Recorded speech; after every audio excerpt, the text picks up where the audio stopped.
पढ़ते हमारे साथ प्रकाश दीवान जुड़े हैं, उनसे समझते हैं उन्होंने देखी हैं ऐसी बेयर मार्केट्स कि कैसे इसको नेविगेट किया जाए। Prakash ji, good morning.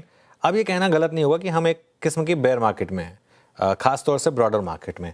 कैसे नेविगेट करें इसको? गुड मॉर्निंग अनुज। नहीं, आप इसको कोई भी नाम से बोले, पेनफुल तो उतनी ही रहेगी। वो करेक्शन इन बुल मार्केट बोले, बेयर मार्केट बोले, यू आर राइट।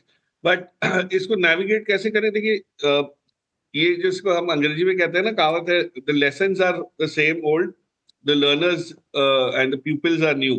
तो ये है कि ये मार्केट की गिरावट जिस प्रकार से आई, एक एक वेकअप कॉल है काफी लोगों को, जो आप जिक्र भी कर रहे थे, जिसका कि भाई जिन्होंने एसेट एलोकेशन को इग्नोर करके, नजरअंदाज करके सिर्फ इक्विटी में पैसा लगाया है।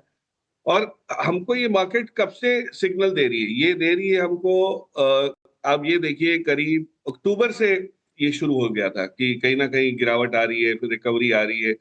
अब वो अक्टूबर, नवंबर, दिसंबर, जनवरी में भी अगर हम नहीं संभले तो फिर वील हैव टू पे द प्राइस। नेविगेट कैसे करें? मुद्दा ये है, जो चीज फंडामेंटली आज आपको समझ अभी भी नहीं आ रही है कि आपने क्यों ली थी, या जिसके कहने पे ली थी उसको पूछने पर वो फोन नहीं उठा रहा है या बता नहीं रहा है, वो आप समझ जाइए कि ये डाउटफुल फंडामेंटल्स वाली जो चीजें हैं, इनमें से आपको निकलना है। अब इसमें से आज निकले या आपको कल निकलना है, ये आप पे है, पर निकलना जरूरी है अगर अभी तक नहीं निकले हैं तो। और वो पैसा आप बचा के रखिए, कंजर्व करिए कैप प्रिंसिपल को, अपने कैपिटल को। और अच्छे बिजनेसेस जो अच्छे लेवल्स पे आ गए हैं, जब वैल्यूएशन कंफर्ट अब बहुत अच्छा खासा दिखना शुरू हो चुका है, वहां पे एलोकेट करिए।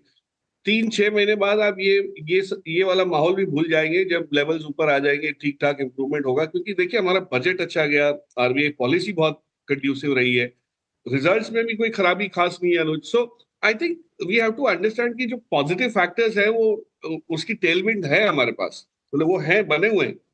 अब वो माहौल और लिक्विडिटी का जो सवाल उठता है, वो कब आती है मुझे नहीं मालूम, बट वो आएगी जरूर, चाहे वो जून में आए, वो सितंबर में आए, पर कहीं ना कहीं that improvement will happen. But जैसे लेवल्स अच्छे स्टॉक लेने के आपको मिलेंगे नहीं। मुद्दा वही है कि पैसे कहाँ से लाएंगे? पैसे इस टाइम पे एलोकेट और इक्विटी में करने चाहिए, जो जो हम लोग घबरा के नहीं कर पाते हैं। तो एसेट एलोकेशन ये नहीं कहता कि आप इक्विटी से निकाल के हर चीज पे बाकी में डाल दीजिए। ऐसे समय पे इक्विटी में ज्यादा डालना है। तो if you can do that तो बहुत बढ़िया आपके लिए। बट फंडामेंटली वीक चीजों से बिल्कुल आपको, मतलब, समेट लेना है वो वाला कार्यक्रम। उसमें अगर अभी भी हैं, खींचे चले आ रहे हैं कि उम्मीद है कि हो जाएगा, ये हो जाएगा, वो मत कीजिए। उसको राइट ऑफ कर दीजिए, लॉसेस बुक कर लीजिए, जो भी कर रहे हैं। इंक्रीमेंटली जो मुझे लग रहा है कहाँ लगाना चाहिए, तो देखिए, आप एक एक बहुत बढ़िया अपॉर्चुनिटी आई थी आईटीसी होटल्स के जरिए।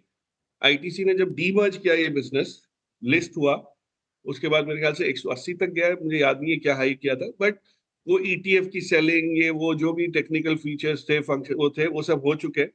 आज ये आईटीसी होटल्स आपको इस लेवल पे जो मिल रहा है, ये इंडियन होटल्स के कंपैरिजन में बहुत बड़ा गैप है। मतलब आईटीसी होटल सस्ता है, इंडियन होटल बड़ा महंगा है। जबकि ये नंबर 2 होटल चेन है, बहुत कुछ एक्सपेंशन की बातें हो रही है, कैश पॉजिटिव है।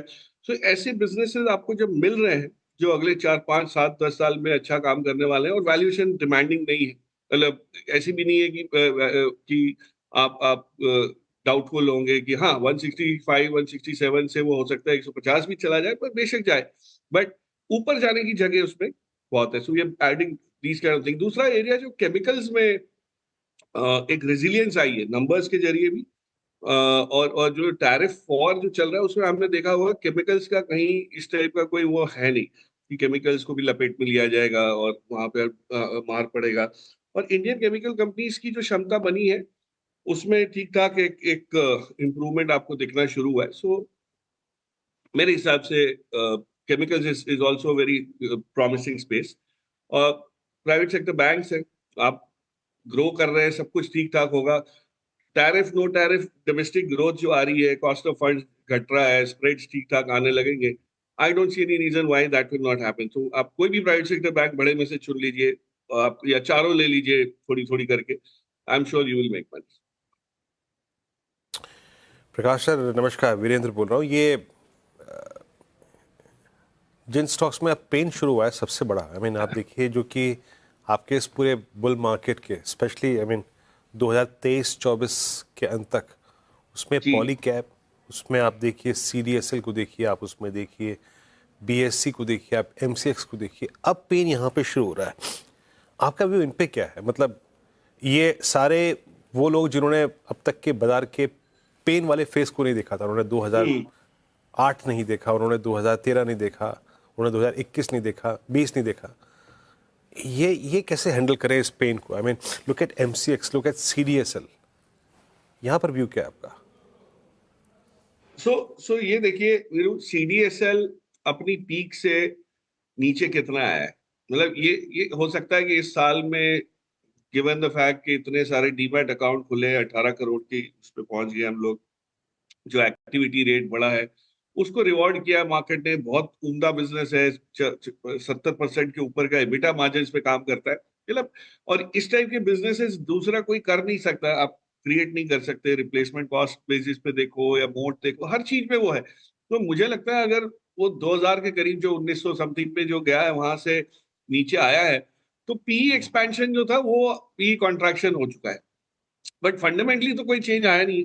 तो इसमें प्राइस डैमेज है, बिजनेस डैमेज कोई नहीं है। तो अगर आपको लगता है कि ये वापस लेवल्स नहीं आएंगे और आप उतनी पेशेंस नहीं है आपकी वेट करने की, तो नेचुरली आपको तो कहीं ना कहीं बुक करना पड़ेगा।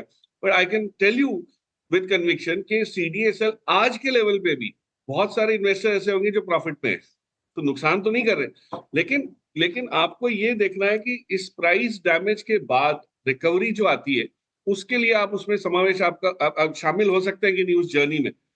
आई डोंट थिंक देयर इज। आपको एक और एग्जांपल देता हूँ, मार्केट इंफ्रास्ट्रक्चर की बात करें हम। एक छोटी कंपनी है प्रोटीएम ई गवर्नेंस करके, आपको पता है क्या कामकाज करती है? सारे बैक एंड ई गवर्नेंस वाले सारे कामकाज करती है। आज अगर आपका बैंक अकाउंट या डीमैट अकाउंट खुल रहा है 5 मिनट के अंदर, it is thanks to the backbone that they have created. और अभी तो बहुत कुछ करेंगे, ये एक्सपेंशन होगा, प्रोडक्ट लाइंस नहीं आएंगी। अब इस कंपनी का भी अगर आप प्राइस डैमेज देखेंगे तो जो इसका पीक था, मुझे याद नहीं है पीक क्या था, बट करीब 2122 के करीब होगा। अब वहां से ये नीचे आया है, लेकिन फंडामेंटली तो बिजनेस में कोई प्रॉब्लम आई नहीं। तो फैंसी जो थी वो पी मल्टीपल के जरिए जो दिख रही थी एक्सपैंड होके, वो घट रही है। तो जहां फैंसी घट रही है, बिजनेस सही है और प्रॉमिसिंग है, वहां तो आपको लेने बनता ही है। मतलब उन्हीं उन्हीं स्टॉक्स का चयन करना है आपको कि फैंसी कम हो रही है, बिजनेस वहां का वहीं है या सुधरा हुआ है। तो I don't see any reason why you have to. हाँ, क्या करे प्राइस डैमेज के बाद? If you are an investor at lower levels, तभी आपके पास एक विकल्प है प्रॉफिट बुक करने का। लेकिन अगर आपने लिया ही उसको 1800 पे, तो 1300 पे क्या प्रॉफिट बुक करेंगे? You will have to wait for it to restore its glory. मतलब पुराना जो उसका समय था, एक्सपेंशन जो पी का था, वो आएगा टाइम करेक्शन के बाद, वो ईपीएस ग्रोथ के जरिए आ सकता है वो। तो आई आई थिंक ये सब कोई फॉर्मूला नहीं है इसमें। फंडामेंटली स्ट्रॉन्ग बिजनेसेस को लेके पकड़ के रखने की तैयारी जब थी आपकी पहले दिन, आज भी उस आपने जो शपथ ली थी कि मैं लॉन्ग टर्म के लिए आ रहा हूं, उस शपथ को दोहराए, उसको याद कराए और पकड़ के रखें। तो I don't think fundamentally strong businesses में जो भी आपने नाम लिए, चाहे वो बीएससी हो, CDSL हो, मैंने इसका जो उदाहरण दिया, ये सारे बिजनेसेस लॉन्ग टर्म में कोई डैमेज कर रहे हैं। CDSL में हो सकता है नए डीमैट अकाउंट ना खुले, तो BSC को तो एक्टिविटी बहुत मिलेगी, इतनी सेलिंग आ रही है। अगर सेलिंग में भी कमाई होती है, बाइंग में भी कमाई होती है, right? So I don't think we should worry about their businesses. It just जो पी एक्सपेंशन था वो थोड़ा सा रैशनलाइज हो रहा है, which is good for the market, healthy होता है।